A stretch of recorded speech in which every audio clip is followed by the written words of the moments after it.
जी दोस्तों का स्वागत है। इस वीडियो में हम लोग देखने वाले एक ऐसी कंपनी की आईपीओ के बारे में, जिस कंपनी की आईपीओ के बारे में बात करने जा रहे हैं वो कंपनी क्या ग्रो आईपीओ से बेहतरीन है या नहीं, उनके बारे में बात करेंगे। साथ साथ ये कंपनी एक मेन बोर्ड आईपीओ है जिसमें आप लोग को अप्लाई करने के लिए 15,000 अमाउंट्स की रिक्वायरमेंट होने वाली है और एनर्जी सेक्टर से जुड़ी हुई कंपनी है जिसकी आने वाले समय में फ्यूचर में काफ़ी अच्छी डिमांड्स रहने वाली है। तो इनके बारे में इस वीडियो में डिटेल्स में बात करने वाले हैं। सो वीडियो को इन तक देखिएगा और ऐसे ही daily IPO grey market premium से जुड़ी अपडेट के लिए चैनल को सब्सक्राइब कर लीजिए। साथ ही कमेंट्स में टेलीग्राम ग्रुप का लिंक दिया गया है, वहाँ भी जुड़ सकते हो टाइम पे अपडेट के लिए।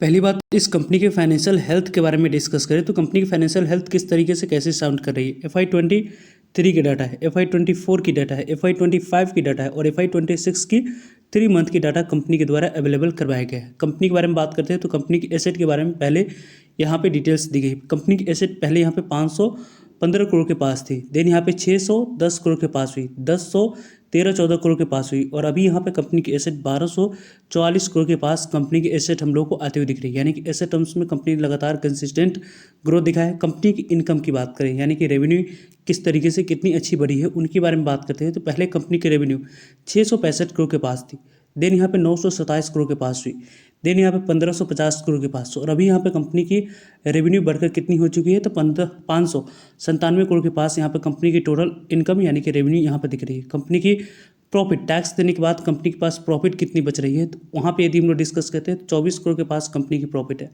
देन यहाँ पे 45 करोड़ के पास दिख रही है, देन यहाँ पे आप लोग को 156 करोड़ के पास है और अभी यहाँ पे आपको 67 करोड़ के पास कंपनी की टोटल प्रॉफिट दिख रही है। प्रॉफिट टर्म्स में यदि हम लोग डिस्कस करते हैं तो लगातार कंसिस्टेंट कंपनी की प्रॉफिट यहाँ पे बढ़ती हुई दिख रही है। यानी कि कंपनी की प्रॉफिट लगातार आपको एवरी ईयर कंपनी की प्रॉफिट यहाँ पे डबल ही होती हुई दिखी है प्रत्येक साल। यदि हम लोग डिस्कस करें और इस 3 मंथ में भी कंपनी की प्रॉफिट के बारे में बात करते हैं तो काफ़ी अच्छी और आउटस्टैंडिंग यहाँ पे कंपनी ने प्रॉफिट रिपोर्ट करी। इसी तरीके की ऐसे ही कंपनी यदि प्रॉफिट रिपोर्ट करती है तो लगभग आपको इस कंपनी की प्रॉफिट 250 करोड़ से लेकर 300 करोड़ फिजिकल ईयर 23 में यहाँ पे रिपोर्ट करती हुई दिख सकती है। कंपनी की EBITDA के बारे में बात करें तो पहले कंपनी की EBITDA 52 करोड़ के पास थी, देन 98 करोड़ के पास, देन यहाँ पे 249 करोड़ के पास और अभी आपको 105 करोड़ के पास 106 करोड़ के पास कंपनी की EBITDA दिख रही है।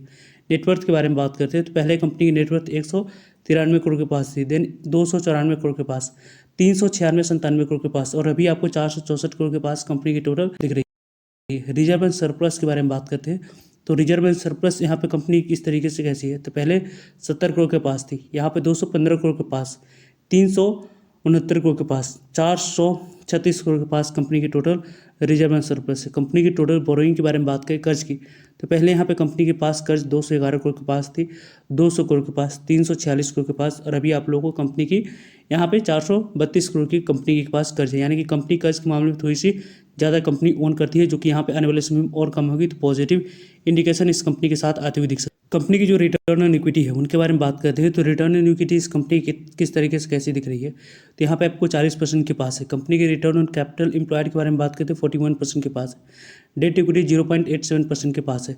रिटर्न ऑन नेटवर्थ के बारे में बात करते हैं तो लगभग कंपनी की रिटर्न ऑन नेटवर्थ इस कंपनी की आपको कितनी दिख रही है 40% के पास दिख रही है। Profit after tax margin company की 10% के पास है, EBITDA मार्जिन 16.13% के पास है। कंपनी की प्राइस टू बुक वैल्यू 16% के पास है और कंपनी की यहाँ पे यदि हम डिस्कस करें मार्केट कैप की कैपिटलाइजेशन जो IPO रेज करी जिस प्राइस पे 6,986 करोड़ की कंपनी की टोटल मार्केट कैपिटलाइजेशन यहाँ पे दिख रही है। कंपनी की overall price turning post IPO यहाँ पे 25 की निकल कर आएगी जो कि एवरेज इंडस्ट्री से इस कंपनी की प्राइस टर्निंग थोड़ी सी कम रखी गई है। कंपनी की ओवरऑल यदि हम डिस्कस जो यहाँ पे कंपनी पैसा रेज कर रही है उसमें से कंपनी यहाँ पे कुछ पैसे की यूज़ कहाँ पे करने वाली है तो 180 करोड़ पैसे की यूज़ आप लोग को कंपनी आप लोगों को मैन्युफैक्चरिंग फैसिलिटी को यहाँ पे मध्य प्रदेश में स्टैब्लिश करने के लिए यूज़ करेगी और साथ साथ 275 करोड़ रुपए की बात करते हैं तो ओवरऑल रीपेमेंट और प्री पेमेंट करने के लिए यूज़ करने वाली है। यानी कि ओवरऑल कंपनी के बारे में बात करें तो आने वाले समय में डेट इक्विटी काफ़ी कम होगी जो कि एक पॉजिटिव इंडिकेशन निकल कर आएगी कंपनी के लिए।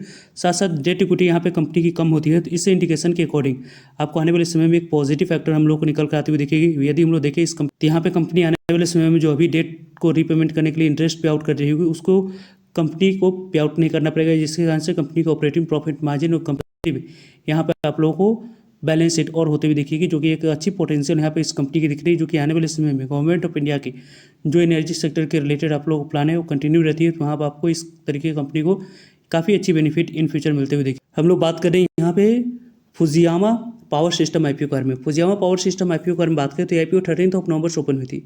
14 नवंबर आज के डेट में इस आईपीओ में दूसरा दिन अप्लाई करने के लिए समय रखा गया था। 17 नवंबर इस आईपीओ में आखिरी दिन आप लोगों को अप्लाई करने के लिए समय रखा गया है, यानी कि आपको मंडे को दिन इस आईपीओ में आखिरी दिन अप्लाई करने के लिए समय मिलेगा।